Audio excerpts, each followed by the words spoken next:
to Appalachian Arcana. Thank you for coming out, and thanks especially to our friends here at Elder Brew for having us and supporting this kooky idea of ours. I'm Cam Collins, and this is my co-host, Ben Collins. Hello, folks. Our podcast is all about the strange and unusual in Appalachia. It's also an excuse to do research on things that we actually want to learn more about. And it's like we give ourselves homework that we don't mind doing. Kind of, yeah. Yeah, and tonight it's also an excuse to hang out at our favorite bar in the world. So I don't see anything but just fun, doing this thing. And it's our 5th episode. It is the 5th episode.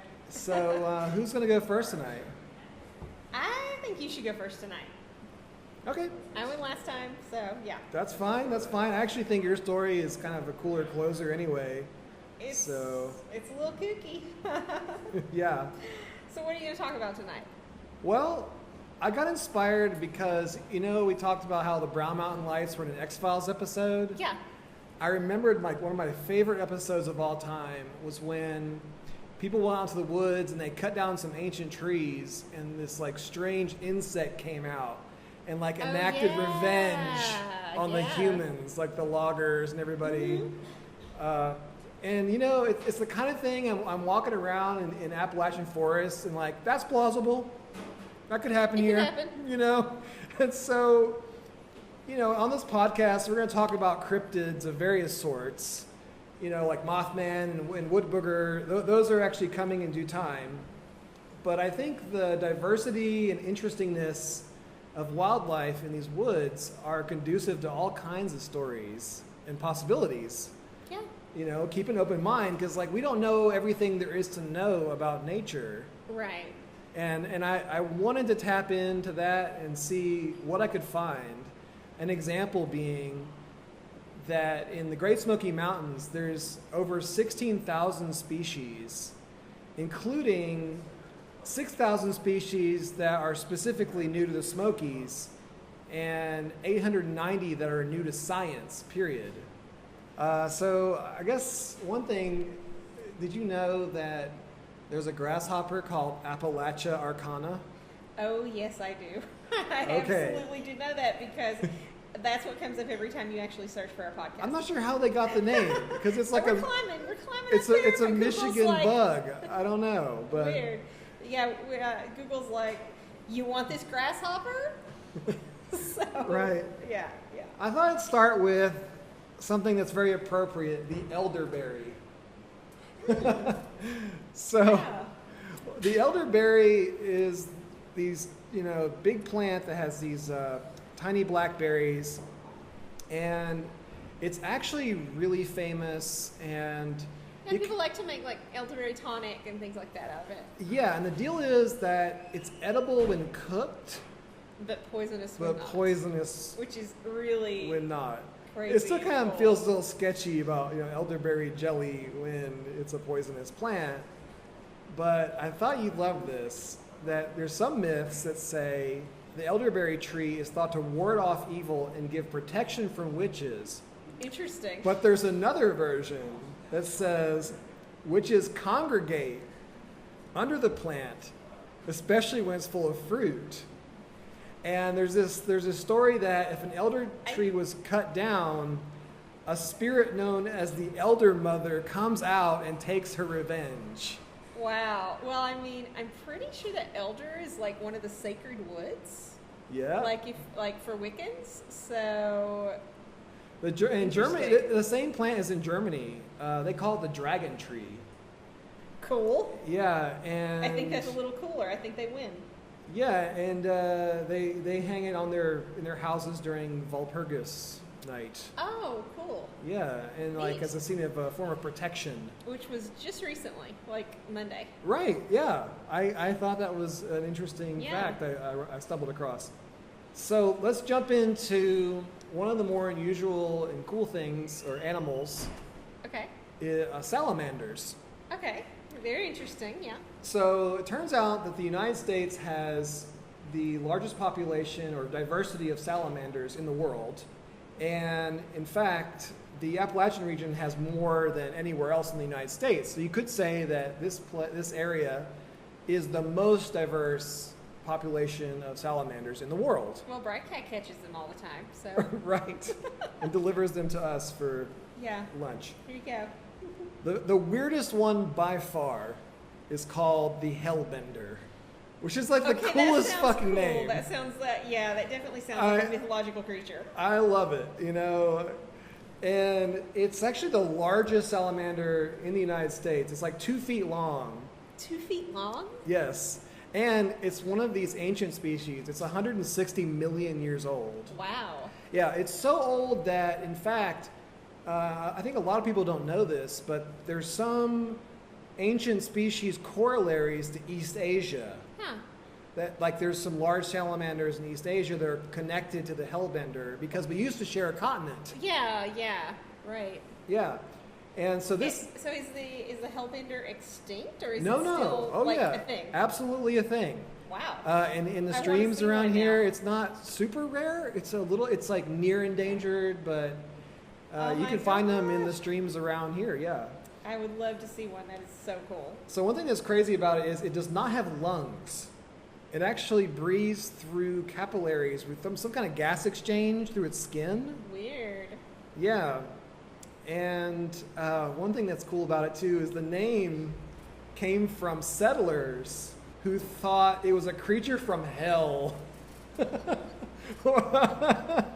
And another one is does it look like other salamanders? They're not exactly menacing. its skin is really creepy looking. Oh, and okay. And that observation, like some people said, it was like horrible tortures of the infernal regions, like a demon that came out of the ground. Oh my god. It's actually just a very harmless aquatic creature. Salamander. There's only one other salamander tonight I wanted to mention, which is the green salamander. Okay. And this is a little bit of positive news. So in Wise County, there's been a ton of coal mining and abandoned mines. As I know well. Yeah, and so Yeah. it turns out that some UVA scientists were exploring the mines and come to find, very surprisingly, that the green salamander has like found these abandoned mines and are like And populating. taken over. Yeah, they're actually Wow. thriving in abandoned mines. So That is so cool. yeah, it's a really cool story. Yeah. So I'm gonna go through like a bunch. Like I have researched all kinds of things. I'm kind of just gonna go through them all, and I hope you enjoy some of the knowledge I've discovered. Okay. So, did you know about wild elk in Appalachia? Maybe I heard. Fact is, there are wild elk. Really? There's 7,000. They're mostly living in Kentucky, but they're actually coming south Okay. into Southwest Virginia. Yeah, I thought maybe the elk were not extinct, but extinct here. Well, they are doing well. Oh wow, that's awesome. Yeah. There are also ponies. Oh, I know there are ponies. I know you know about the ponies. There's 100 wild ponies living in the Grayson Highland State Park or the Mount Rogers area. Where we need to go. And yeah, there's a story of the leader of the herd is named Fabio because he has this like white hair. Anyway, that's awesome. It is really cool. Okay, so the next thing I'm gonna jump into a really, really strange plant. Okay. It's called the Indian pipe or ghost flower or ghost plant. Okay. And what's cool is about this is I actually took a picture of this. We were walking at Steel Creek Park, and I had no idea what it was. And I never tried to find out about it. You're like, and this is just a neat plant. And so because of this episode, I kind of come full circle, and now I know what it is. Oh, neat. And it's truly bizarre. Well, you need to point it out to me the next time we're there. I will, and it's kind of rare, but it also comes up in patches. Mm-hmm. But it's a white, short, flower-looking thing. Mm-hmm. And the weirdest thing about it is it doesn't use chlorophyll. Okay. So what does it live on? I know. So what it does is it lives on fungus that lives on trees. So it kind of gets its energy from trees, but once removed. Interesting. Yeah, and it's actually been used as a medicine. Oh, really? Yeah, and very commonly, it's specifically used to treat pain. Oh. But not just like migraines or physical pain. Uh-huh. It's known to treat emotional pain or like an antidepressant or something. Yeah, like post-traumatic stress or something like that. It's just a really unusual application of it. Yeah. And just the flowers are typically used for that. Okay, neat. A good segue is to talk about the honey mushroom, which also in Still Creek Park, there's this colony of honey mushrooms that we discovered. So that's what those mushrooms are that we found all over that log, all over the logs. Well, and it's an things. entire kind of almost like a small valley. The whole valley is covered in honey mushrooms. Well, it's not a valley. It's more like a stream bed, an old stream bed. An old stream bed. Yeah. Yeah, and I mean, we marked on it. It was like a lot of mushrooms, well, like thousands and thousands. At the time, we were trying to figure out what it was, and like, is this edible? Can we harvest this? It is edible. Will it kill us? It is edible, and it's considered a delicacy in some places. But you have to cook it. Yeah, it's one of those. It's one of those. Yeah. And actually, the most cool thing about it is the honey mushroom is the world's largest living organism. What? There's a honey mushroom colony in Oregon that's 2.5 miles long. Considered one organism. That's one thing. Yeah. Wow. Yeah. That's crazy and kind of scary, actually. If they consider sugar ants a single organism, they probably are the largest, but... Well, yeah. Let's just not talk about sugar ants. Let's not. The colony in Still Creek is actually guarded by another weird plant, which is the stinging nettle. Oh, yes it is. And I say guarded because there's some theories that say fungus, like, design the forest around them. Like, they decide what nutrients what plants get. Oh, weird. Yes, and I really, it's one of those things Let where... me reiterate that they're creepy, that this is creepy. Yeah, why are there a whole bunch of stinging nettles kind of surrounding this colony? This is 100% an X-Files episode. Yeah, and how ancient is it? I mean, really, that particular patch. Yeah, how long has it been there? How long has it been there? Millions of years? I really don't know. Wow, that is crazy. So on a whim, I'm like, are there any bioluminescent mushrooms? And turns out there are. There's actually a really cool article in the New York Times. They sent a guy down here to research bioluminescent mushrooms, and he found the jack-o'-lantern. Oh, yeah. Which the gills luminesce. Oh, interesting. Yeah, so there's this beautiful photo. And I feel like my topic is a bit, and yours to another extent, is a little visual. So be sure to go to the website. We're going to post all these images so you can see what we're talking about. Yeah, what we're talking about. Now, there's a little controversy about whether or not hallucinogenic mushrooms can be found in Appalachia. Some say yes, some say no. They're definitely not common. So I will transition, though, into something called the loco weed. The loco weed. Okay. Never heard that phrase? Have you heard of Jimson weed? Oh, yes. Yeah. Very much so. Okay. So Jimson weed is a pretty famous plant, and it's known around the world, actually. And it got its name here locally because of this story from Jamestown, where, so in 1705, this historian wrote a history of Virginia, and it turns out that some British were going to try to quash this rebellion, and they gathered a bunch of this Jimson weed to eat, and so they ended up tripping for 11 days. I mean, they ate like a ton of it. Oh, man. Because it's an absolutely a hallucinogenic plant. And it's actually used for, herbal remedies, but if you take too much, you can die. Yeah. It's a dangerous plant, but also you can get completely fucked up on it. I mean, the story in the Virginia History Annals is hilarious. Like, they're getting naked. Yeah. I mean, they're just having the craziest time. Funny side note, when I was in college, some of the students, and they had one of the lit professors as a sponsor, decided, let's reestablish the defunct student literary magazine. Defunct since I guess the 70s, established in the 60s. What was it called? The Jimson Weed, predictably. Yeah. So, just to make sure you're terrified and never to try this stuff, you can get something called photophobia from it. That can last for days. It's like the worst hangover you've ever had, where you're like, you don't want to see light, All right, so let me jump into one of my favorite creatures, the slime mold. Okay. I love slime molds. They're pretty rare. They're hard to find. Yeah. But it turns out that they're really one of the least understood things on planet Earth. They're not part of any of the 5 major kingdoms you've ever heard of. Fungi, animal, plant.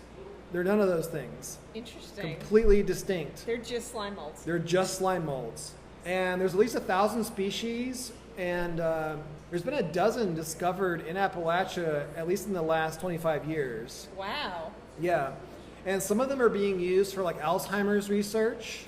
Whoa. Yeah, and other things. Like they actually are a hot topic in academia right now. Oh, cool. Yeah, in particular, there's a guy named Dr. Stevenson who studies them, and he said that in the last 10 years, we've learned that slime molds are a key player in the whole nutrient cycling in soils. And like without them, the whole like health of the soil system will just collapse. Right. So they're really interesting and important. And there's one in particular I want to call out because it's funny. It's called the dog vomit slime mold. And it looks like dog vomit, because I know. Oh, do we know. So keep your eyes out and don't step in it. I think that's its like natural protection from humans is it looks like dog vomit. Yeah. You're like, no. So it turns out like I knew that the swamps and bogs of Appalachia might be a thing, and I come to learn that there are some bogs in Appalachia that are 8,000 or more years old. Cool. And you can find like the Venus flytrap, which is actually the North Carolina state plant.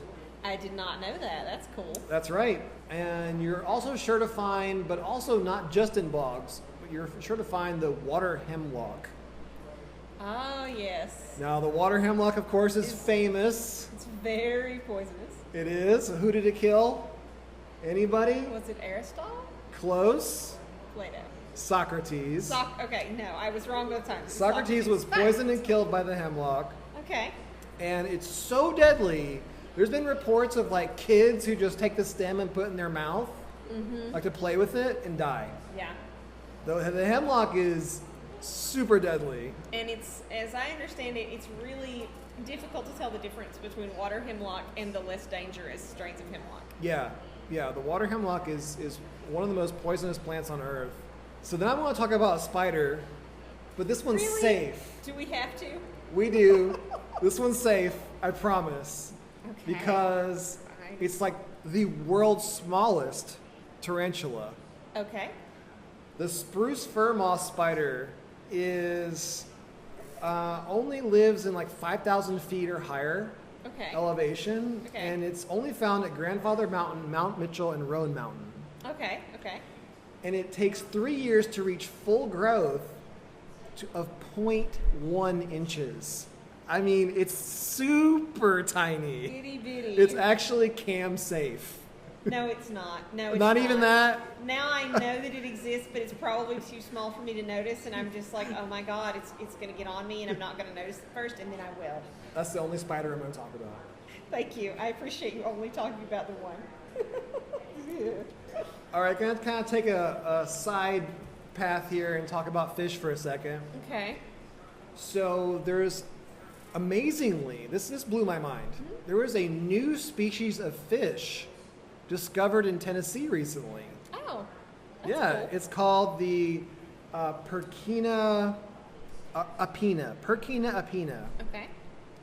And there's also, locally, there's a kind of similar fish called the Tennessee dace, which is here in streams right where we live. Oh.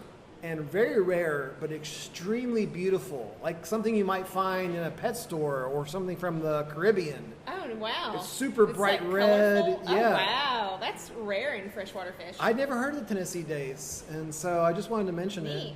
it. One last fish on my list One last fish. is the paddlefish. Oh, I've heard of the It's paddlefish. really I think. weird looking. Yeah. 75 million year old species, another one of these lost in time creatures. Crazy. And they're really only found in Pennsylvania. Mm-hmm. And let's not forget, Pennsylvania is mostly Appalachia. Let's go on to lichens for a second. Okay. Ethnolichenology is a word I learned during my research, which is the relationship of lichens and people. Okay. Like, what do they use it for? Okay. And things. I also learned that lichens, like if you had to guess, like what is a lichen?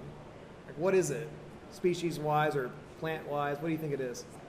Some kind of fungus or Good guess. It's actually a mixture of green algae and fungus. weird. Yeah, it is weird. It's like some kind of multi-species Some kind of hybrid. thing. Yeah. There's 800 species in the Smoky Mountains alone. Wow.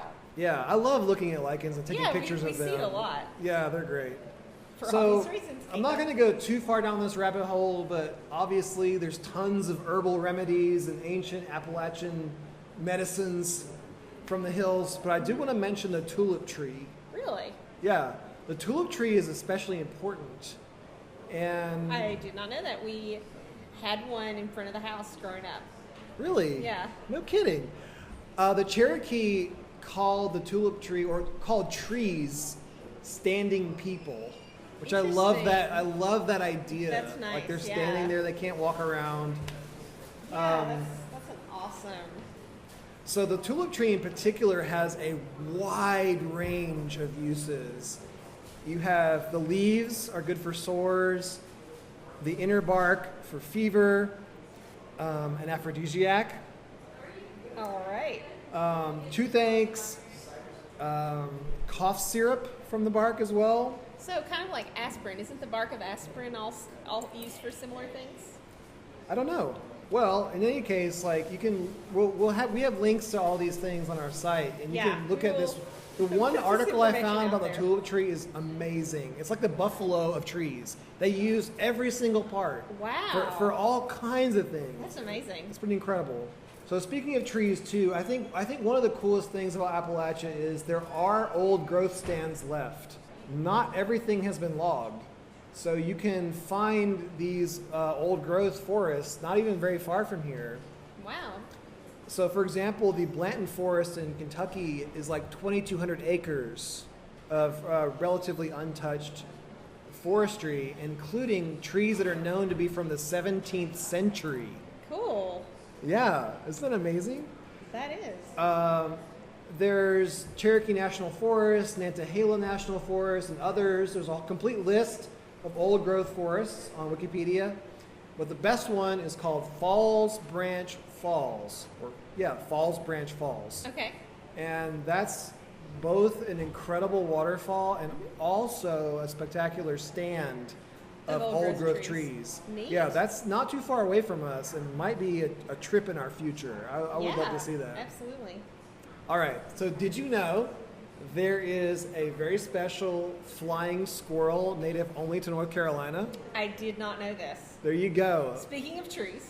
There is a What is a flying tree? squirrel called the Carolina Northern Flying Squirrel, which is a Cool. distinct variant of the northern flying squirrel. Oh, okay. So it's a subspecies. Oh, okay. But it's actually, we could see one Just here. Really? Yeah. Yes, if we like were walking along the Holston Mountain or something, We could see one. you could see one. So there Yeah. are flying squirrels. That's really cool. Yeah. I want to mention this one plant. It's just a small fern. There's nothing special about it, but its name is hilarious. It's called the maidenhair spleenwort. Wow. So I've seen this thing. It's Interesting. beautiful, but there you go. Have you ever heard of the Lost Sea? It sounds familiar, maybe? Okay. So I think I've heard something about it at some point. There's a place called Craighead Caverns, Okay. a National Park Service landmark in Sweetwater, Tennessee, Okay. that has the world's largest underground lake. Cool. Yeah. And there's one thing that's really neat about it, which I knew you would like, Okay. which is there's Pleistocene jaguar tracks. I mean, a giant jaguar. Oh my God. Yes, some Jaguar. 20,000 year jaguar. Thank you. 20,000 years ago, he got trapped in the cave Oh, and wow. couldn't get out and ended up dying there. Oh no. Yeah. Oh, but that's super cool. So Wow. I take special pride in knowing words that Cam doesn't know, because she's smarter than me, and like That's ridiculous. it's rare that I can have these moments where I'm like, I know a word you don't. Troglobions. I do not know what a troglobion is. You are correct. That is a creature that lives in caves. Okay. Okay, a cave troglobion. dweller. Okay. So it turns out in Tennessee, there are more caves than anywhere else in the United States. 1/5 of all caves are in our state. Really? That's weird. I know. I had no I was idea. shocked to find that out. I had no idea. And cave science and researching cave creatures is actually a whole thing, Neat. that's being done mostly in our state because there's so many. One little kind of obscura thing I found was if you go to the Jefferson National Forest in Virginia, there are these rocks with 400 million year old worm fossils. You can see their tunnels Interesting. on the Neat. hike, and so this is a known thing. You can go and look at these ancient fossils there. And the last creature I want to talk about are fireflies. Are fireflies ancient? Well, I don't know, but the one thing I do know now is they are beetles, They're not flies. Beetles. They're beetles. Well, I mean, it was kind of obvious that they weren't flies. They Right. look like flies, but I never really gave much thought to what they actually are. They Me do kind of look neither. like beetles, don't they? Yeah, they do. So it turns out that the Smokies has 19 species of fireflies, Wow. and there's one in particular which I had never heard of. Okay. It's called the Photinus carolinus, which is the only breed of fireflies able to blink in unison.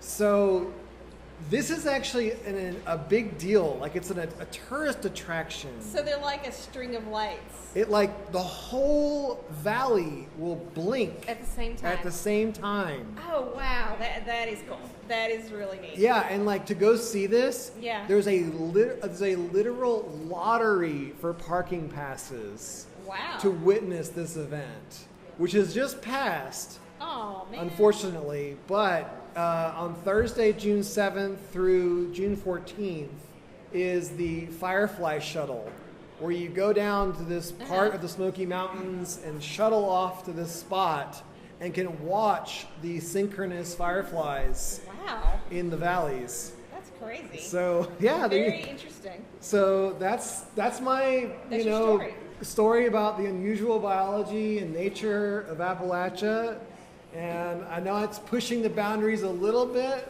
But it's of fun. the It was very podcast, fun. but I loved it and it was fun. So Cool. I'd like to close out by saying I really want to thank all the conservationists, the park rangers, and the scientists, and everybody else who is working to preserve the diversity and the life of Appalachia, because there's a lot of people that are doing that, and there's a lot of good causes Yeah.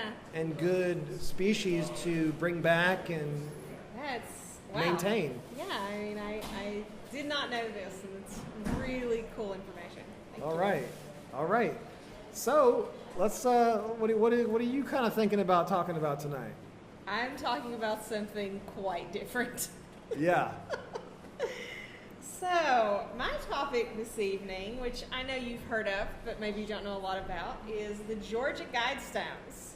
I think a long time ago I read the inscriptions on the Georgia Guidestones. Yeah. But I don't remember them very well. I do remember thinking, how is it possible that these could have happened with no one knowing who did it? Well, the answer is the internet didn't exist, basically.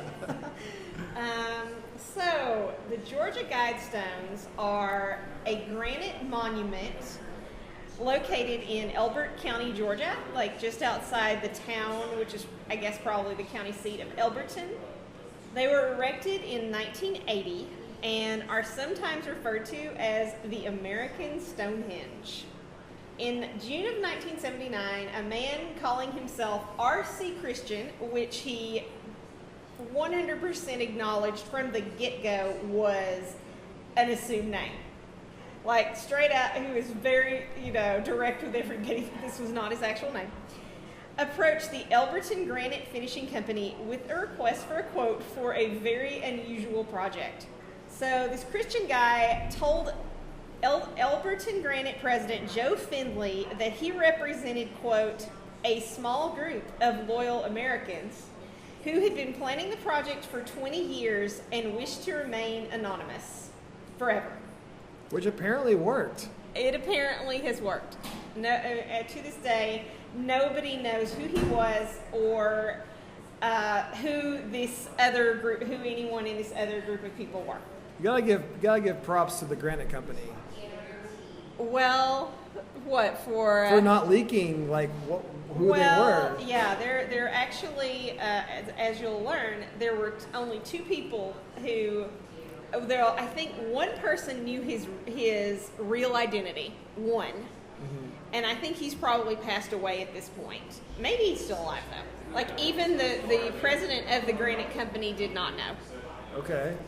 What this R.C. Christian dude wanted was for them to build a stone structure comprised of 5 slabs of granite with a central capstone at the top.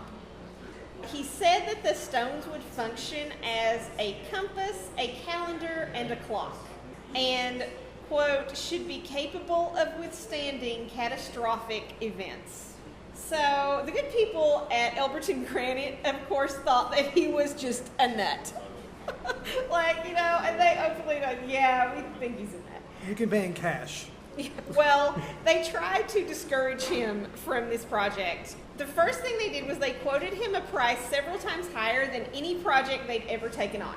And they told him the reason, which is not entirely made up, even though they did totally overquote it, was that the job would require special tools, heavy equipment, and paid consultants that they did not currently have. Okay. So they're like, and we've done it. It's like, price out those weird clients. I think this person's a little weird. I think the project's a little weird. Let's just price it out. Yeah. Well, instead, R.C. Christian accepted the quote. So then they said, well, look, dude, we can't accept the job from someone who is going by an alias. Like, we need to make sure that you can actually pay for this thing. And what they did was they sent him to the local bank president to talk about funding the project. This guy's name was, and I didn't write down his full name, but his last name was Martin, okay? Okay. And so he goes to see Martin. He explains, here's my project, here's what I want to do, blah, blah, blah. And the guy, is like, okay. And, finally explains, look, we cannot proceed with this. Our customer, the granite company, cannot go forward with this unless I can verify your actual identity and, quote, get some assurance you can pay for this thing. So eventually the two of them negotiated an agreement. R.C. Christian agreed to reveal his true identity to the president of the bank on the condition that Martin would promise to serve as his sole intermediary and sign a confidentiality agreement that he would never disclose the information to anyone else and agree to destroy all documents and records related to the project on completion. Yeah. So what year again was this? Well, when they were discussing this, it was 1979. Wow, okay. So yeah, it was June of 79. Okay. And he told Martin that he was going to send the money from different banks across the country because he wanted to make sure it couldn't be traced. He was very clear that he was serious about the secrecy aspect of this project. Okay, so like completely weird. So anyway, they come to this agreement. They're going to do it. To this day, Findley, the president of the Granite Company, and Martin, the bank president, are the only two people known to have met R.C. Christian face to face. Okay. Findley is deceased, and the last thing I read about Martin was written in 2008 or 2009, and he was 78 at the time. So it's likely that he's also passed at this point. It could be anonymous forever, which is a strange thing to imagine. He was, the guy, the Wired reporter that he was talking with, asked to see the documents because he actually had not destroyed them as he agreed. Oh. And he said no, and said that he was, before his death, that he was going to do so, or instruct his heirs to do so. And that was a while ago, and they've still not been, his identity still hasn't been revealed. Okay. Okay, so they agree, okay, we're going to build your wacky, construction project. And before he leaves town, R.C. Christian, meets with Findley again and delivers a scale model of the Guidestones and 10 pages of specs. Okay. Yeah. They were prepared. They knew what they wanted. Yeah. So the Granite Company gets to work on this, and in October of the same year, R.C. Christian returns to town to purchase the land where they're going to actually place the Guidestones. They're building them in a quarry, and then they're going to transport them and put them in place. It's a 5-acre plot of land that he purchased from a local farmer. The purchase agreement specified that the farmer and his children would have lifetime cattle grazing rights on the Guidestone site, but the site would otherwise remain in its natural state in perpetuity. Okay. And eventually... So wait, does the farmer know who he is? Nope. Okay. I'm assuming, once again, worked through the bank president. I see. So yeah, the farmer doesn't know who he is. And eventually, after the Guidestones were unveiled and everything, he gifted the land to Elbert County. So they're now the responsibility of the county. The Guidestones were unveiled on March 22nd of 1980 to an audience of over 400 people. Okay. Yeah. So this fascinates me. So there was a media event. Yeah. That was anonymous. Yep. And yeah, I'm assuming from other information that it was basically the Granite Company put on the event. Okay.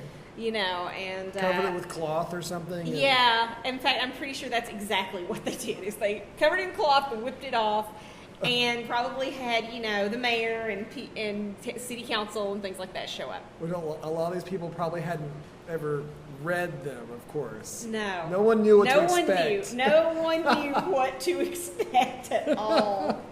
Cool. So, let's talk about what they physically are.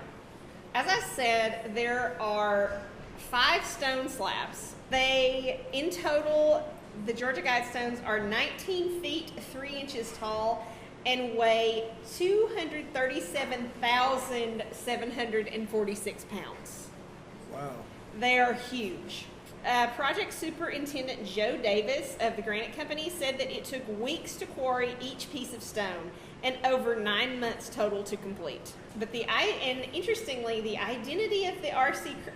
Christian and the group he represented is not the only mystery surrounding the Georgia Guidestones. Okay. Sandblaster Charlie Clamp, who was chosen to etch the messages into the stones, reported that he, quote, heard strange music and disjointed voices as he carved the Guidestones message into the granite. What?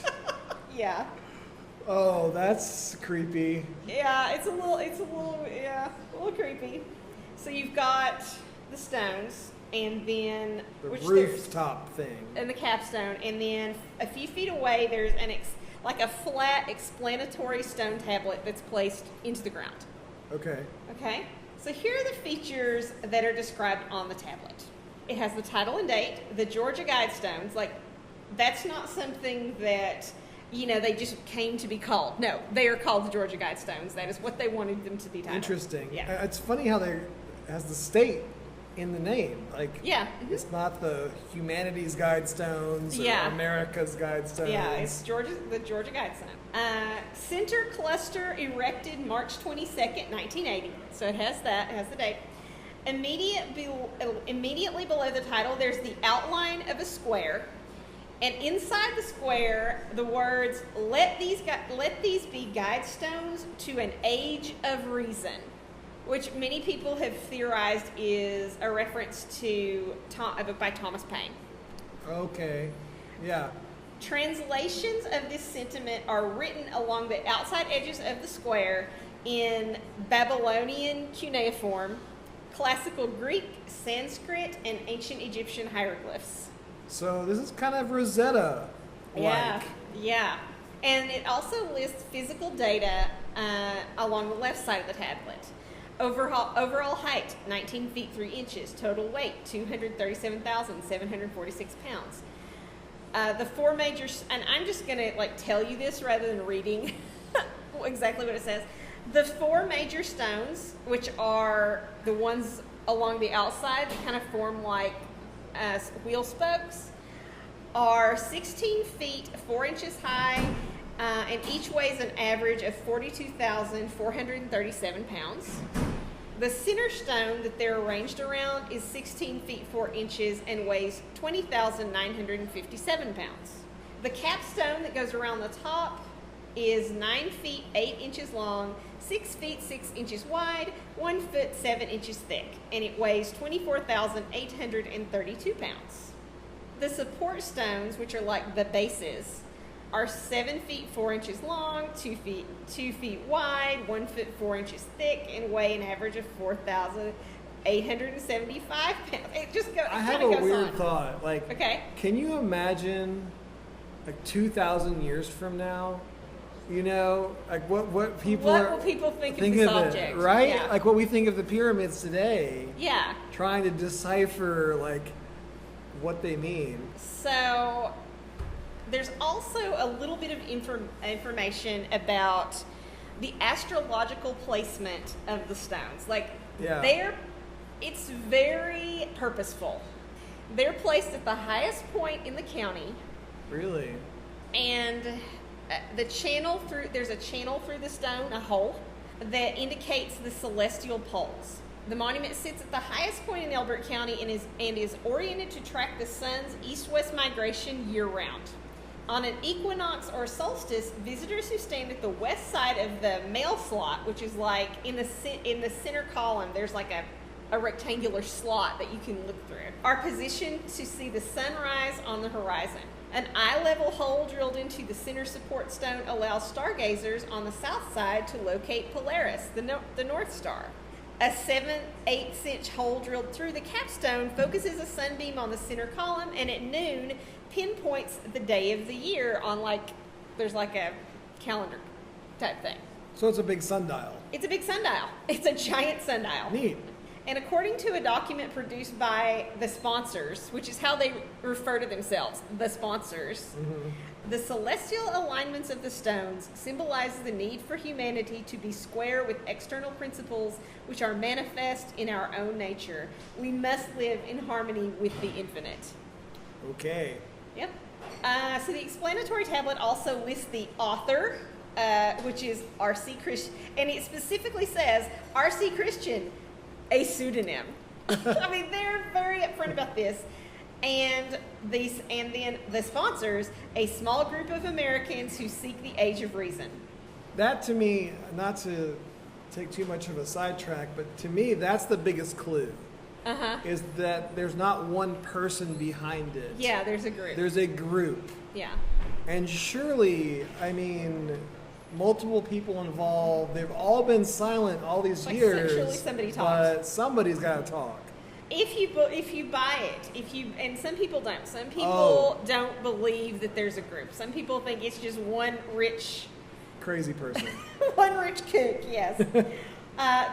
The tablet also talks about a time capsule that is, quote, placed 6 feet below the spot and has spaces for a date of placement and a date to be opened, but the dates are blank, so it's not clear if the time capsule actually exists. Really? Yeah, it's really weird. Okay. Okay. So, what is engraved on the Guidestones themselves? What was singing to the stonecutter, okay? They are 10 principles or guidelines for living, and here's what they are. Maintain humanity under 500 million in perpetual balance with nature. Guide reproduction wisely, improving fitness and diversity. Unite humanity with a living new language. Rule passion, faith, tradition, and all things with tempered reason. Protect people and nations with fair laws and just courts. Let all nations rule internally, resolving external disputes in a world court. Avoid petty laws and useless officials. Balance personal rights with social duties. Prize truth, beauty, love, seeking harmony with the infinite. Here we go back to the harmony with the infinite thing. Yeah. Be not a cancer on the earth. Leave room for nature, leave room for nature. So that's the English message, and it is written on each side of the outer slabs in 7 other different languages.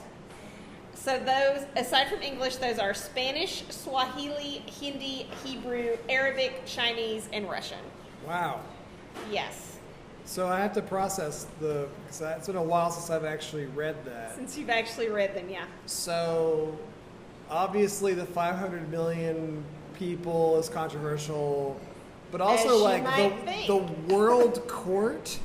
Yep. That's pretty bizarre. Yep. That's another thing that some people are not real thrilled with. Yeah. Okay. So the mysterious sponsors of the Guidestones outlined their purposes in constructing the Guidestones in a lengthy statement of purpose document, which was included in a 50-page booklet published by the Granite Company in 1981. And when I say lengthy, okay, this is 5 pages of, as you can see, tiny text. So, and here's a little bit of what they have to say.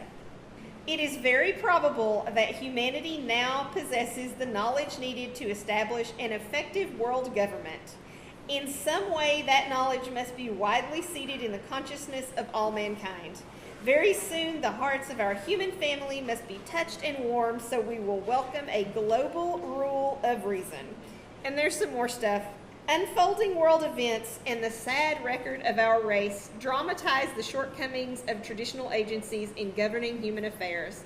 The approaching crisis may make mankind willing to accept a system of world law which will stress the responsibility of individual nations in regulating internal affairs and which will assist them in the peaceful management of international frictions. With such a system, we could eliminate war. We could provide every person an opportunity to seek a life of purpose and fulfillment. There are alternatives to Armageddon. They are attainable. But that will not happen without coordinated efforts by millions of dedicated people in all nations of the earth. And that's just part of what they have to say. This is like an extended Guidestone And another statement. And it's fairly well edited. Like this It's copy well edited, isn't yeah. bad. I mean, it's not like unreadable. I mean, No. it makes sense in a way. Yeah, they kind of go The on. It's a ideas little are repetitive. wacky, but I mean, The like ideas are a little it still like reads well. Yeah, so they intended to build, and they mentioned in their document that they intend to build other guidestones in other places where they could mark other celestial phenomena and, basically spread their message in other languages potentially, right? But that didn't happen because that's the only one. That never happened. So, as you might imagine, the Guidestones have inspired some controversy. In particular, since they were featured in National Geographic Traveler's 2015 Geotourism Map Guide to Appalachia. So that really 2005. Not 15. Yeah, Okay. sorry, typo. 2005 Geotourism Map Guide to Appalachia, which I'm guessing like before then it was mostly like known around Georgia. But yeah, when National Geographic talked about it, it just blew up. And as you might imagine, guideline number 1 is and was a real showstopper. Yeah. 5 500 million. At the time of the unveiling, the population was around 4.5 billion. Yeah, so 4 billion people. And, how are you going to get rid of those? Yeah, and we're now estimated to be over 7.6 and counting. So, yeah, to get to 500 million, 92.5% gotta go. He didn't really include that. Or, Yeah. I don't want to say he, I don't know. But They.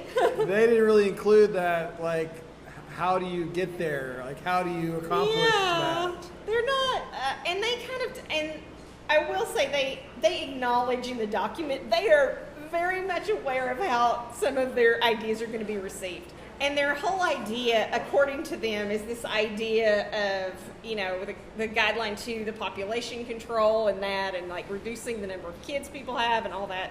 And like, they talk about a century of adjustment and all this stuff. It's like, I think it might take a little more than that, bro. It would take a long time. But yeah, in all seriousness, according to their statement, they're not talking about mass murder, but they are 100% encouraging governments to exert, quote, legal and social pressures to discourage people from producing more than one child. Okay. Yeah. So kind of like China. Yeah. And of course, guideline number 2, guide reproduction wisely, improving fitness and diversity, kind of smacks of eugenics. A little. Little bit. Yeah. Yeah. So yeah, but the thing is too, that they seem to they're like, we could avoid Armageddon, really? It seems like they very much fully expected some sort of extinction event and hope that their little guidelines would help whatever was left of humanity rebuild what they thought would be a better society. Yeah. According to their stuff. Yeah, that's what we were talking about earlier today was the concept is that, what's that popular zombie show, Walking Dead? Yeah. It's like you're in The Walking Dead and you roll up on these guidestones, and at that point you're like, okay, well, there's hardly any people left anyway. Yeah. Like, how do we go forward from here? So, all right. So, as you might imagine, once the National Geographic article hit the news, the conspiracy theorists came out the woodwork in force. Okay. And they have a lot to say about the Georgia Guidestones. Seriously, when I'm researching this, the first result you get is Wikipedia. And everything after that is not Wikipedia. Very much not Wikipedia. So my personal favorite is this little gem. In the small town of Elberton, Georgia, there is an ancient secret hiding in plain sight from humanity. A secret that entails the plan for the New World Order and how it will occur. Okay, first off, pardon me, Johnny 4chan, but 1980 is not ancient. Thank you very much. Moving right along. So what was that Ministry song? Oh, yes. NWO. Yeah, I think you need to play that sample like every time I have to say New World Order because you're going to hear it a lot. They've been called the 10 Commandments of either the Antichrist, the New World Order, or the Illuminati. And chief among some of their critics are Alex Jones of InfoWars and Mark Dice, particularly Mr. Dice, who is author of a book titled The Resistance Manifesto. So in 2005, Dice, who notably at the time was using a pseudonym of his own, John Connor, yes, that is a reference to the Terminator films, started demanding that the Guidestones be, quote, smashed into 1 million pieces. He claims the Guidestones have, quote, a deep satanic origin. Don't panic, it's not satanic. Dice claims that R.C. Christian was a member of, quote, a secret Luciferian society leading the way to the New World Order. He says, this is kind of a long quote, the elite are planning to develop to develop successful life extension technology in the next few decades that will nearly stop the aging process, and they fear that with the current population of Earth so high, the masses will be using resources that they want for themselves. The Guidestones are the New World Order's 10 Commandments. They're also a way for the elite to get a laugh at the expense of the uninformed masses, as their agenda stands as clear as day and the zombies don't even notice it. Wow. Yeah. Ironically, pretty much all that he's accomplished is to generate more publicity for the Guidestones and the resulting tourist bucks, and make Elbert County even less inclined to tear down the Guidestone. I was going to say, like, now it's a legitimate economic development thing. Mm-hmm. Like, you can't just get rid of them, you know? You're seeing some dollars there in tourism and the kooks. In 2008, they were significantly vandalized by people espousing very similar ideas to Mr. Dice, although he claims to have nothing to do with it. They splattered it with polyurethane and painted messages and graffiti on it with such messages as "Death to the New World Order," "No one world government," "Jesus will beat you, Satanist," and this is my fave. "The elite want 80% of us dead. See number 1 with an arrow." Somebody needs to learn to do some math. Anywho, "Skull and Bones sucks. SUCS." and more. So the county cleaned it off, but the polyurethane has left permanent staining. I'm sure they tried to push it over, but it's like, yeah, what are you going to do? You need a serious bulldozer and I mean, or something. you'll see photos. They're just, I think they're basically constantly having to clean it because people show up with Sharpies and write stuff on it and things like that just all the time. But that's kind of the most significant vandalism. Okay. After the vandalism, cameras were added to the site and signs erected stating "This area under video surveillance at all times," and "This area under video surveillance by Elbert County Sheriff Office." And the conspiracy theorists are like, "See? They're watching us." They are. Okay. And another guy, Jay Widener, a former Seattle radio commentator, has a different theory. So Widener claims that Christian and his associates are Rosicrucians, members of the Order of the Rosy Cross, a secret society of mystics that originated in medieval Germany. So the Rosicrucians claim to have knowledge of the secrets of nature, the universe, and the spiritual realm not known to normal men. They announced themselves to the world in the 17th century via a pair of anonymous manifestos that caused quite a stir across Europe, but no one at the time was ever able to actually identify who any of them were. Okay. So it's a reasonable idea. Yeah. The Rosicrucians aren't out in force doing anything else. I mean, this is their whole thing. Yeah, Widener argues that the pseudonym R.C. Christian is a tribute to the founder of the Rosicrucians, a man first identified as Frater CRC and later as Christian Rosenkreutz. Really? Widener claimed that for centuries, the group has passed down knowledge of a solar cycle that comes around every 13,000 years and will devastate Earth. The Rosicrucians, says Widener, were, quote, orchestrating a planetary chaos that began with the 2008 U.S. financial collapse and would result eventually in major disruptions of oil and food supplies, mass riots, and ethnic wars worldwide, all leading up to the big event on December 21st, 2012. Okay. Yeah, you kind of lost me there. Yeah.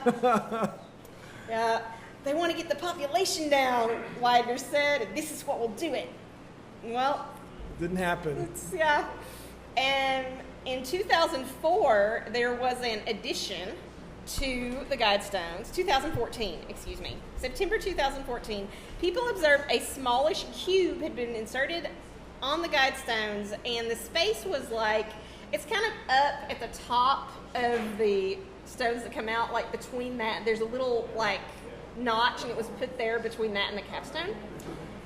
And the sides of it they could see had the numbers 20 on one side and 14 on the other. So it seemed, it seems obviously the year. But this was not supposed to be there. Yeah.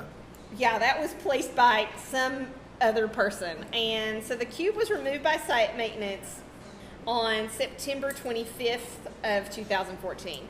Conspiracy websites claim that the other faces of the cube were inscribed with other alphanumeric characters. MM on top, JAM on the bottom, 8 on one side and 16 on one side. This has got to be trolling. I mean... Well, I will say that the YouTube video they're all linking to that purports to show this has been removed. So... There's no evidence of... But they're trying to hide it, man. Okay. So anyway, so the theories are that MM stands for Master Mason and JAM stands for Judgment Against Mankind. And the numbers have been variously interpreted as August 16th, 2014 or August 14th, 2016. Also dates that have already passed with no doom. In addition to the more recent things, there are actually a couple more theories that were espoused back in the day even. An article in the monthly magazine UFO Report cited, quote, a noted Atlanta psychic, Nani Batchelder, as predicting that the true purpose of the guides would be revealed within the next 30 years. And the same, in the same article, they talk about how the Guidestones viewed from above form an X, a perfect landing site for the aliens. Oh, come on. So there's that. You don't need an X to land. Right? So, yeah, surely they have Google Maps like everybody else, right? So yeah, that's kind of, there are you can go pretty far down the conspiracy theorist rabbit hole, and it goes to some pretty ugly places, as it tends to do. Yeah. But yeah, once you start getting into like your crazy anti-Semitic theories and things like that, I just can't read it anymore. I just walk away. Well, I want to know. So yeah. I want to know, like, what, now that you've kind of really researched them. Yeah.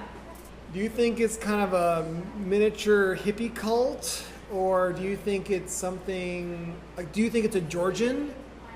Well, some of the more rational theories I've heard, for example, have been like, a lot of people say it's just Ted Turner, basically. It's like, who's a rich Georgian who's into some new agey shit? Ted Turner.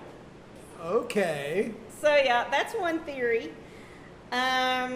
But whatever, I personally don't think that they're evidence of some vast global conspiracy. Sure. Some of their ideas are, at best, poorly thought out.